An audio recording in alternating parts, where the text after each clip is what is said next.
Ja, ko sem prvič izvedel, to je bilo v Celju, v bolnišnici Celje, in je moja nevrologinja, dr. Pustovrhova, povedala za diagnozo, sem najprej rekel, a bom umrl.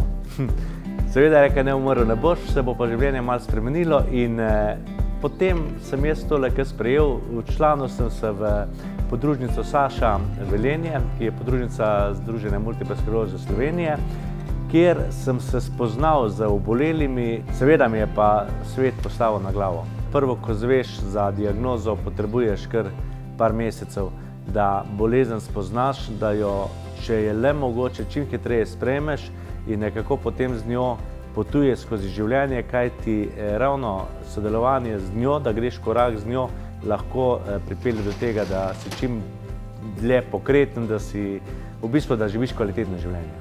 Zdaj, jaz nekako kar dobro peljem mojo sopotnico skozi življenje in nekako skupaj korakava, tako da je moje življenje kvalitetno. Seveda sem ga mogel temu prilagoditi.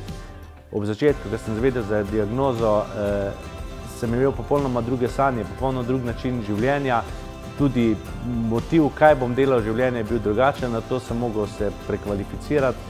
Mogel sem iz tistih prvih osnovnih želja, ker sem tudi glasbenik in sem nameraval študirati pozavno, iti popolnoma v drugo smer, kajti to mi je bilo onemogočeno, ampak skozi vsa leta, jaz sem zdaj pri mojih 43, diagnosticiran pa sem bil še za 16 leti, spoznal, da je življenje vse lepo.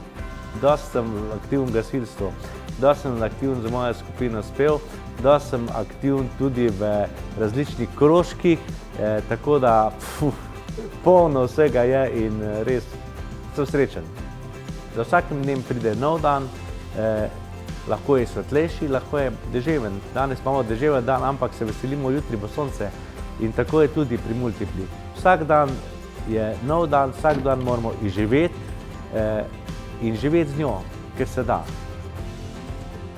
Se da živeti z multiplo sklerozo.